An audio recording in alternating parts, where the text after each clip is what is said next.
One streamer spat on a rival's face, another pulled a gun on live stream, but nothing compares to what Jack Doherty did when Kick denied his appeal.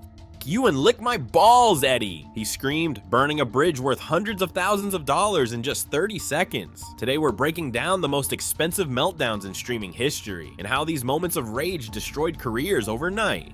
Let's start with Jack Doherty's complete mental breakdown that shocked the entire streaming community. After getting banned on Kick for a physical altercation last month, Jack was counting on his appeal to be accepted. The platform was a major revenue source for him, and losing it meant being forced to stream on smaller platforms with fewer viewers and significantly less income. All 200,000 followers are built on your platform. You and lick my balls, Eddie. You and all your Australian friends. What you just witnessed was the moment Jack realized his appeal had been denied. His reaction wasn't just unprofessional, it was career suicide. In seconds, he went from trying to get back on the platform to burning every bridge possible with a tirade that left viewers stunned and platform executives taking notes. But there's important context here that makes this meltdown even more shocking. The ban stemmed from an incident where Jack was slapped on stream, then followed the guy with his bodyguard and punched him while he was on the ground. This wasn't just a verbal altercation, it was physical violence that was broadcast to thousands of viewers. Kick immediately banned him, and this appeal was his last chance at salvaging what had become a lucrative streaming career on the platform. Did you catch how quickly his tone changed? He went from calmly explaining his appeal to a full-on meltdown in seconds. His voice jumped 2 octaves as he completely lost control, attacking Kick's founder Eddie and the entire Australian team behind the platform. But they denied it, so yeah, them in the ass. Kick suck my you and lick my balls. Eddie, you can suck my dick. During the live stream, I was physically attacked on camera by this individual. I had no prior warning that I would be assaulted. Gotta play victim. Additionally, I would like to highlight that I have previously been assaulted during live streams by other well-known creators such as Fousey and Prime. Come, throw them under the bus. It's like watching someone switch personalities in real time, from professional content creator to enraged teenager in the blink of an eye. The irony here is almost painful to watch. Jack was streaming this meltdown on Twitch while calling Kick a liberal-ass platform. Yet Twitch is universally known for having much stricter guidelines and moderation policies. It's like complaining about a restaurant's strict dress code while dining at a formal gala wearing a tuxedo. The cognitive dissonance is off the charts, and it shows just how emotionally unhinged he had become in that moment. What makes this meltdown so catastrophic isn't just the ban, it's the massive financial impact that comes with it. All 200,000 followers are built on your fucking platform. Fuck you and lick Eddie. Fuck you and all your Australian friends. They all suck. I'm sorry, you guys are a bunch of pussies. You're turning into Industry insiders estimate Jack was making between $50,000 to $100,000 monthly from Kick subscriptions, donations, and platform incentives. That's potentially over $1 million annually that vanished in the time it took him to have this tantrum. For context, most streamers would spend years building up to that level of income. Jack threw it away in under a minute. But the damage goes far beyond just lost immediate income. Jack's reputation among platforms and potential business partners has been severely damaged. And you know what? Twitch is better because I'm actually live on Twitch right now because it's not a liberal ass platform like you guys. I hope Trump keeps you out the border as well. And you liberal little sluts in Australia. Go.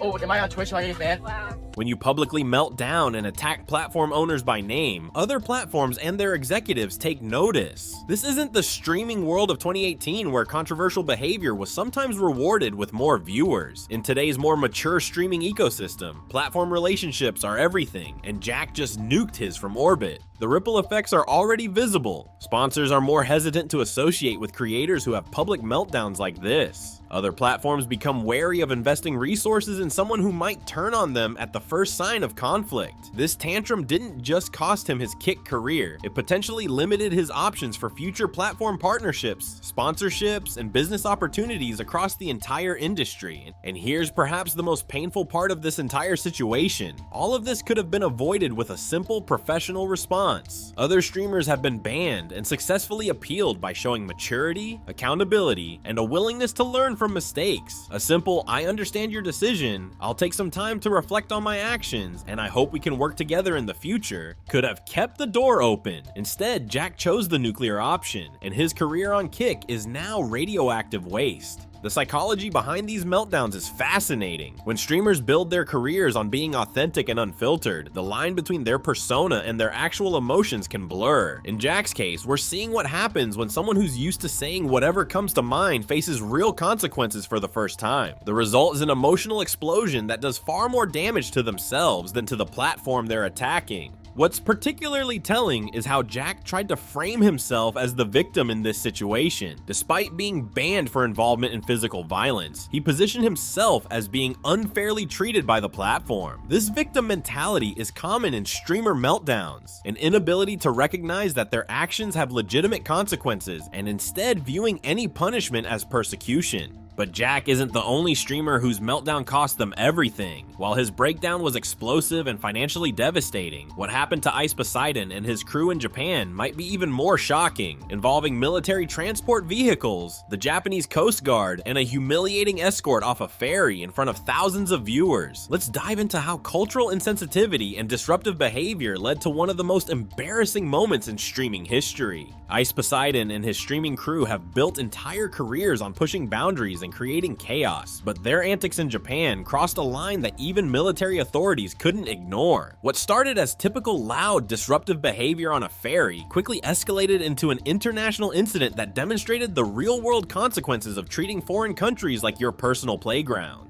The problem began immediately after boarding the ferry. Instead of respecting the quiet, orderly atmosphere that's standard on Japanese public transportation, Ice's crew was yelling at the top of their lungs, treating the boat like a college frat house during spring break. Their complete disregard for local customs and fellow passengers was evident from the moment they stepped on board. First class? Oh my god, this is dog shit! What the These rooms are kidding me? How is this funny, you Come look at it. I already saw. So wait, are we right? We're 126? Yeah, 126. Is there one bed or two? Two beds. All right, so we're right. Let's see the bathroom though. Nah, first class? I have to use a public shower? What's particularly interesting about this incident is that even within Ice's own crew, there was recognition that their behavior was inappropriate. One female member of their group tried repeatedly to get them to realize how disruptive and culturally insensitive they were being, but her concerns were completely dismissed by the rest of the group. Her attempts to bring some sanity to the situation were not just ignored, they were actively mocked by the other streamers. This internal conflict highlights a common dynamic in these streaming groups. Do you think it's okay if I talk like this? Alright, sorry. Holy shit! Who is that? Jamie. What if I always talk like that? You So why are you? Why is you screaming? How is you screaming helping? So you can hear what you sound like. All right, I know it. Ah, yes, screaming at each other on the military boat. Jamie, listen to me. I run this shit. Shut up. If this shit crashes, I'm gonna be like Titanic. I'm gonna be like the ball. I'm gonna be like the guy with the gray beard with the Okay, that sounds good. Like what the? When one person recognizes they're crossing a line, they're often shouted down by others who prioritize content creation over respect and common decency. The crew continued their disruptive behavior until something unprecedented happened. The Japanese Coast Guard was called to intervene. This wasn't just a ferry employee asking them to quiet down or even regular security escorting them off. help us, you know. Hello, good afternoon. Hello. We are from Japan Coast Guard. Okay. And I'm a director of Coast Guard and Rescue Department from the Kagoshima Coast Guard office. Okay. And unfortunately, even though you have already bought this ferry ticket, you cannot get on this ferry today. Okay. Because the ferry owner decided that they refused. Oh, yeah? Okay. So we What? get a refund? Yeah, you can. So we're getting off the boat. Yeah, please. Sure. Why? Because they acknowledge that you have already done a lot of troublesome activities in Japan in Like a lot what? of places, Like what? like in Shinkansen and in. Desktop man couldn't even acquire a I key. just got here 3 days. I just got here 3 days ago. Maybe you are friends. Yeah, no, it's not. I mean, it's not true. We didn't do anything. What did we do? It sounds like a fake report because we're live streaming. So viewer say fake stuff. Call. But you have distributed your live action, right? In now. Yeah. I mean, we're live. And many people have watched you are in troublesome activities. No trouble. Yeah, according to the ferry owner. Yeah, he got lied to. Fake. Right. Somebody call. Wouldn't we be in jail if we did something? Yeah, we would be in prison if we wrote the law. Yeah, no troublesome activities. So we didn't break. I mean, we'll leave. We'll leave. Whatever. We didn't do anything. I know. This was a military branch of the Japanese government being deployed to handle the situation, a level of response that should have immediately signaled to ICE and his crew just how seriously their behavior was being taken. This wasn't just any removal from a ferry. The Coast Guard arrived with military transport vehicles specifically to escort them off the vessel. Imagine the humiliation of being removed by military personnel while thousands watch your live stream. I just wanted them to know that I didn't do anything. Like, I'm not being a troublesome or whatever. I apologize. It's really good. Yeah, I don't even like the rooms anyway. So. I mean, I thought the room was fine. That was going to be fun. They pulled up in the fucking military transport fucking cars to come pull us off the boat. Fucking retarded. Well, they pulled up in the military cargo van. It's crazy. It sucks they didn't have that when it mattered. Wow, that's crazy, dude. That's a crazy thing to say. I can't believe they pulled up with 20 Coast Guard fucking military people. That's ridiculous. Usually it's like 1 or 2 cops. No, they're leaving now. They got us off the boat, bro. They came in full. They came with a squad, bro. Wait, let me show my chat this. They came in a fucking squad. Dude, look at this. Where they stopped. Buddy's got a helmet on. I love Nate right there. Nate was getting aggressive. Dude's got a helmet on, bro. I mean, at the end of the day, you are kind of against it. That's exactly what happened to ICE and his crew. A public, government-enforced ejection broadcast live to their entire audience. The interaction with the Coast Guard officer reveals just how oblivious ICE and his crew were to the severity of the situation. Even as they were being removed by military personnel, they continued to argue and make excuses rather than accepting responsibility for their actions. The Coast Guard officer explained that the ferry owner had researched ICE Poseidon's previous behavior in Japan and decided they were too high risk to have on board. This is a crucial detail. Their removal wasn't just based on their immediate behavior, but on their established pattern of disruptive actions throughout Japan. Despite ICE's protests that they hadn't done anything wrong on this specific occasion, the evidence of their general behavior was literally being broadcast live to thousands of viewers. What makes this situation particularly damaging for ICE Poseidon's career is that Japan has exceptionally strict laws about disruptive behavior, especially from foreigners. Being blacklisted by transportation companies in Japan can severely limit a travel streamer's content options in the country. Japan is one of the most popular destinations for IRL streaming, and ICE Poseidon essentially burned bridges with an entire nation's transportation system in one fell swoop. The most telling part of this entire fiasco was how the crew reacted afterward. Rather than showing any remorse or understanding why they were removed, they complained about being treated unfairly and claimed they were victims of false reports. This inability to accept responsibility is a common thread in streamer meltdowns, a refusal to acknowledge that their actions have legitimate consequences. What's particularly ironic about this situation is that ICE Poseidon and his crew were in Japan specifically to create content. By behaving in a way that got them removed from transportation and potentially blacklisted from other venues, they severely limited their ability to create the very content they came for. Their short-term desire for chaotic clips cost them long-term content opportunities, a poor business decision by any measure. This incident demonstrates a crucial lesson for streamers. Your reputation precedes you, especially in the age of global internet access. The ferry company had researched ICE's previous behavior before deciding to remove him. In the streaming world, your past content creates expectations for your future behavior, and ICE's crew had created a reputation that got them removed before they could even settle in. The internet never forgets, and neither do the businesses and authorities who might be affected by your presence. The cultural aspect of this meltdown can't be overlooked. Japan has specific cultural norms around public behavior, noise levels, and respect for shared spaces. ICE Poseidon's crew displayed a complete disregard for these norms, treating Japan as a backdrop for their content rather than a country with its own customs and expectations. This cultural insensitivity not only got them removed from the ferry, but potentially damaged opportunities for other streamers who visit Japan in the future. While Ice Poseidon's fairy removal was embarrassing and career limiting, our next streamer Meltdown takes things to an entirely different level of self-destruction. A TikToker didn't just have a meltdown that cost her career, she potentially committed multiple federal crimes on camera that could land her in prison for years. All for what? Just 4,000 viewers. Let's examine what might be the most legally dangerous streamer meltdown of all time. Some streamer meltdowns are embarrassing, others are career-ending, but this next one, it could be freedom-ending. A TikToker from New York managed to destroy her entire life in front of just 4,000 viewers with what might be the most self-destructive rant ever recorded on social media, combining political rage with federal crime admissions in a cocktail of career suicide. Sarah C. Roberts, who calls herself a Big Apple-based executive producer, posted a video that crossed every possible legal and ethical line. She didn't just have a meltdown, she committed what appears to be multiple federal crimes on camera while daring authorities to come after her. If there was ever a masterclass in how not to behave online, this would be it.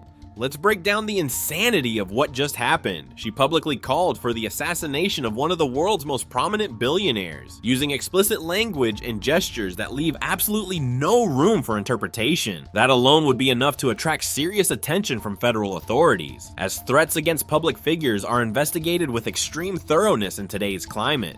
I promised myself I would avoid the news, but obviously I haven't. Here's my one thought. I have many thoughts. Elon Musk, we need to X him, and by X I mean formerly known as assassination. I know someone from my FBI is gonna fucking show up. Arrest me. You don't have enough people to even investigate me at this point. I haven't filed my taxes in 8 years, and yet no one's covered me. So I'm gonna fucking say it. Let's assassinate some. But incredibly, as if threatening a billionaire wasn't enough to satisfy her self-destructive impulses, she decided to challenge the Internal Revenue Service directly, claiming they couldn't touch her despite not filing taxes for 8 years. If there's one government agency you absolutely don't want to taunt, it's the IRS. They have a conviction rate that would make most prosecutors jealous, and they have brought down everyone from mob bosses to political figures. This has to be one of the most self-destructive meltdowns in social media history. The FBI and IRS don't need to investigate. She literally confessed to tax evasion while threatening a public figure. It's like walking into a police station, confessing to a bank robbery, and then daring them to arrest you while providing your home address and social security number. The level of self-sabotage is almost impressive in its thoroughness. The consequences were swift and predictable. After her video went viral, U.S. Attorney Ed Martin responded with, "Duly noted. Thanks for letting us know. We'll put you in the system. Talk soon."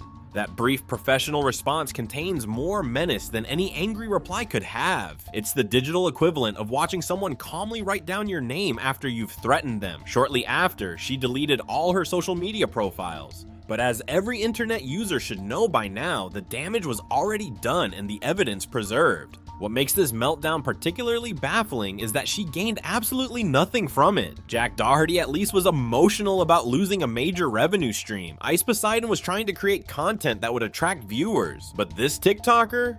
She threw away her freedom for what exactly? The attention of 4,000 viewers, a moment of viral infamy, the satisfaction of expressing her political rage? Whatever the motivation, the cost-benefit analysis is catastrophically imbalanced. The lesson here is crystal clear. Social media meltdowns can have real-world consequences far beyond lost revenue or platform bans. When your meltdown involves federal crimes, the people coming for you aren't platform moderators who might give you a second chance. They're agents with badges, handcuffs, and the full power of the federal government behind them. The digital world and the real world have never been more interconnected, and the consequences flow freely between them. And here's the most ironic part of this entire situation. By threatening threatening Elon Musk, who owns X, formerly Twitter. She ensured her meltdown would spread far beyond her small audience. Her threat against the platform's owner guaranteed it would be seen by millions, including the exact authorities she claimed couldn't touch her. It's like shouting fire in a crowded theater while standing next to the fire marshal. The worst possible person to witness your behavior was guaranteed to see it.